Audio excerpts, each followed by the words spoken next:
Anda menyaksikan Breaking News Kompas TV, Saudara, bersama saya, Yan Rahman. Saudara, Kejaksaan Agung menerbitkan sprindik baru 3 kasus yang menyeret ex-Jampitsus usai penyerahan barang bukti dari Kontas Tipikor Polri.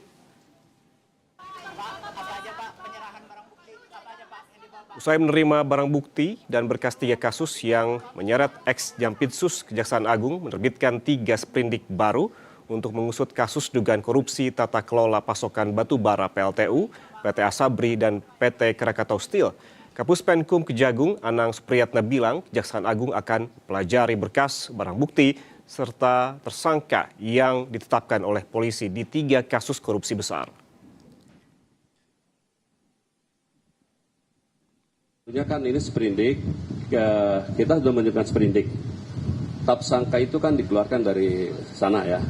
Nah tentunya kita pelajari, nanti penyidik ini kita buka, kita pelajari dulu. Berdasarkan barang-barang bukti yang ada juga sambil berlanjut ini. Termasuk nanti kan kita belum menerima, ini yang baru kita terima kan dokumen-dokumen, dan barang bukti nanti juga tersangka kita terima. Yang jelas ya, kita akan mengecek dulu nanti dari barang-barang bukti, dari berita acara pemeriksaan yang berasal dari rekan-rekan penyidik Polri, termasuk barang buktinya, termasuk kan kita akan kita pelajari kelengkapan Polri materinya nanti di situ. Usai menyebut penerbitan sprindik baru 3 kasus yang menyeret ex-Jampitsus, Kejaksaan Agung menegaskan status hukum ex-Jampitsus.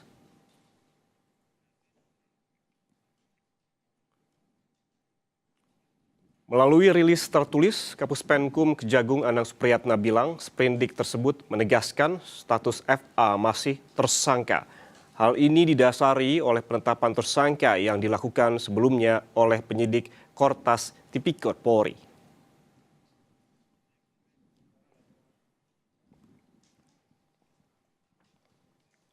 Sementara itu, menurut Direktur Eksekutif Amnesty International Usman Hamid, sebelumnya sempat menyebutkan jika Kejaksaan Agung bersungguh-sungguh, maka Kejagung tidak perlu ragu melanjutkan penetapan tersangka yang dilakukan polisi ke ex-Jampitsus.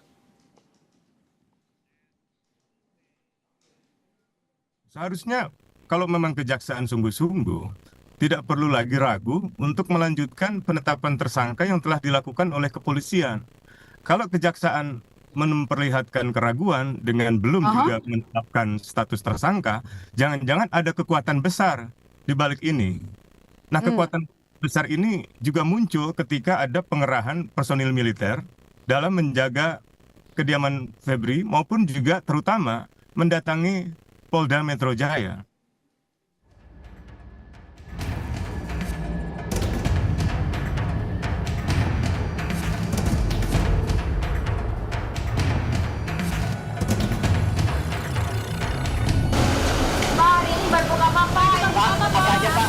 Kejaksaan Agung telah menerbitkan 3 surat perintah penyidikan atau sprindik baru atas 3 perkara dugaan korupsi yang menyeret mantan Jampitsus Febri Adriansyah. Menyusul 3 sprindik baru itu, Kejagung langsung membentuk tim khusus beranggotakan 9 jaksa untuk menyidik ex-Jampitsus Febri. Mayoritas anggota tim merupakan jaksa yang pernah bertugas di KPK. Di antaranya, Inspektur Keuangan II pada Jaksa Agung Muda Bidang Pengawasan Agus Salim, Kepala Kejaksaan Tinggi Sumatera Muhibudin, Kepala Pusat Manajemen Penelusuran dan Perampasan Badan Pemulihan Aset Kejagung, Katarina Mulyana Girsang. Dalam sprindik baru, kami terbitkan makanya sprindik yang sifatnya khusus, kita bentuk tim khusus. Ini terdiri dari 9 orang. Yang jelas sebagian besar penyidik-penyidik ini yang berasal mantan alumni KPK. Jaksa-jaksa yang pernah bertugas di KPK. Kurang lebih 9 orang. Merespons pembentukan tim penyidik khusus oleh Kejagung, pakar hukum pidana menilai profil anggota tim 9 yang dipilih tidak sedang menangani kasus yang sedang digali Jampitsus saat ini. Namun demi menjaga kepercayaan publik, tim 9 diharapkan bisa mendalami asal-muasal barang bukti yang telah disita lebih dulu oleh tim gabungan Polri, khususnya 74 kg emas batangan. Sebagai jawaban, ini penyidik senior semua yang saya lihat. Senior semua. Sehingga penyidik-penyidik ini yang tidak terkait dengan perkara-perkara yang ada di Jampitsus sekarang. Apakah emasnya itu asli? Kalau karatnya berapa? Gramnya berapa? Ingat loh, barang bukti jangan sampai tercecer loh Mas, termasuk uangnya. Karena era sekarang kan banyak hal yang kadang-kadang ternyata tidak seperti yang kita harapkan. Itulah sebagai bentuk tanggung jawab penyidik untuk bisa mengungkapkan kembali, menjelaskan bahwa bukti itu ada relevansinya dengan kejahatan yang sekarang disidik. Apakah itu kaitannya pemerasan, apakah itu gratifikasi. Kan Di sisi lain, pakar hukum tata negara melihat kasus korupsi dan dugaan pencucian uang yang melibatkan mantan Jampitsus Febri syarat muatan politik. Sehingga penanganan perkaranya harus benar-benar mendapat pengawalan lembaga di luar Kejagung. Pertemuan-pertemuan yang dilakukan oleh Pak Prabowo dengan Kapolri, dengan Menhan, dengan Jaksa Agung. Nah, ini yang kita mesti baca nih. Perubahan-perubahan dari mau ditetapkan tersangka, terus kemudian tidak jadi waktu hari Jumat, kemudian dilimpahkan ke Kejaksaan. Kita harus bacanya dengan helikopter view nih. Bahkan ketika Pak Sahroni dan kawan-kawan di DPR ingin membentuk tim seperti ini, saya kira publik boleh skeptis ya. Karena sekali lagi ini highly political. Sebelumnya, kasus dugaan korupsi dan TPPU yang melibatkan nama orang nomor 2 di Kejaksaan Agung itu didorong agar penyelidikannya sepenuhnya dilakukan oleh KPK demi menghindari tekanan konflik kepentingan di lingkungan Kejagung. Namun, Kejagung bersikukuh menjamin tim khusus bentukannya bisa bekerja profesional. Tim Liputan Kompas TV. Saudara, untuk mengetahui informasi terkini dari kasus dugaan korupsi ex-Jampitsus, kita tanyakan kepada jurnalis Kompas TV, Zefanya Situmeang dan juru kamera Aufa Farid. Zefanya, selamat pagi. Jadi ini pukul berapa informasinya penyerahan barang bukti dilakukan dan juga bagaimana perkembangan penyidikan kasus ini mengingat sudah ada tim khusus?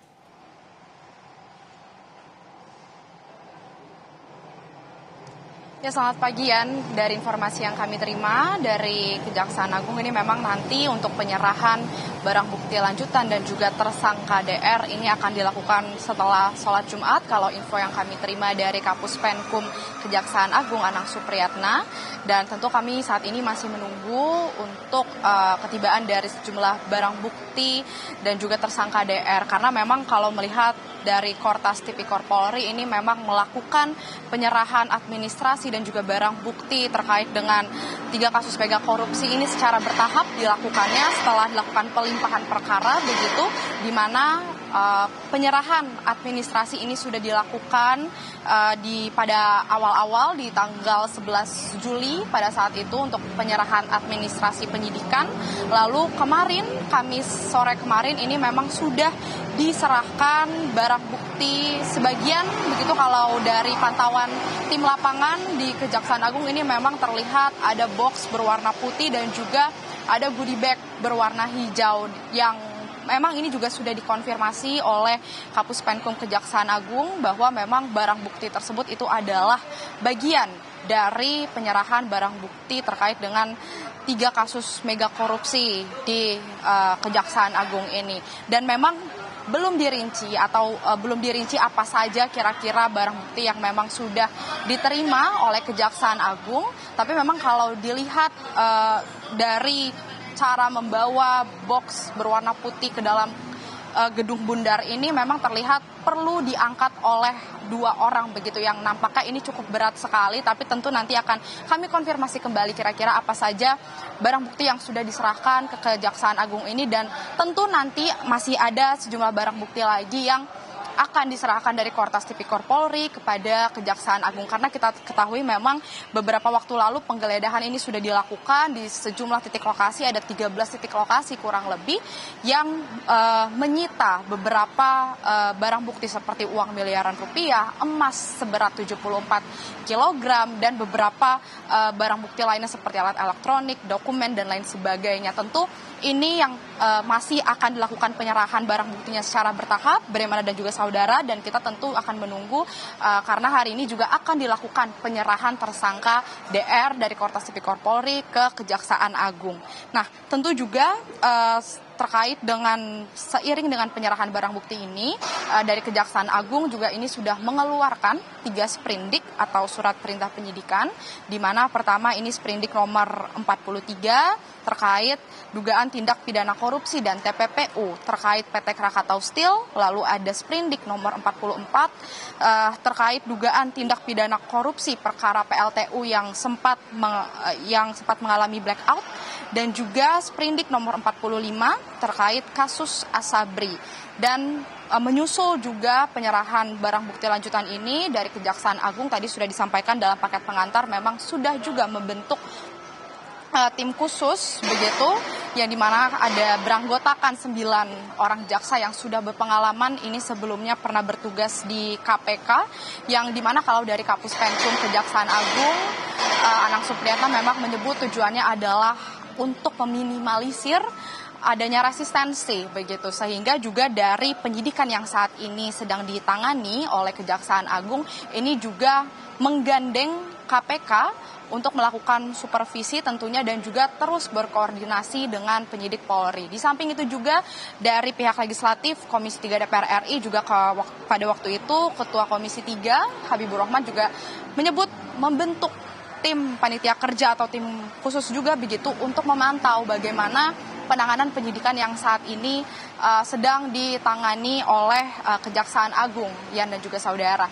Yang tentu juga kita ketahui selain tersangka DR, ada juga tersangka FA ini yang sudah juga ditetapkan statusnya sebagai tersangka, begitu Febri Adriansyah yang merupakan ex-Jampitsus Kejaksaan Agung. Tapi memang kami belum menerima informasi terkait apakah akan kemudian segera dilakukan pemeriksaan terhadap tersangka. Ini yang masih terus kami gali informasinya, Yan dan juga saudara, dan kami masih akan terus memantau di lingkungan Kejaksaan Agung ini terkait kedatangan dari penyerahan barang bukti lalu juga tersangka DR yang akan diterima oleh Kejaksaan Agung pada hari ini. Yan. Ya, penyerahan barang bukti ini kemungkinan akan dilakukan pada siang hari nanti setelah sholat Jumat sekitar pukul 1, dan memang hingga saat ini belum ada statement resmi terkait rincian barang bukti apa saja yang telah diserahkan ke Kejaksaan, termasuk penyerahan barang bukti ini dilakukan secara bertahap. Terima kasih jurnalis Kompas TV Zefanya Situmeang dan juga juru kamera Alfa Farid atas laporan langsungnya dari kantor Kejaksaan Agung. Selamat bertugas kembali.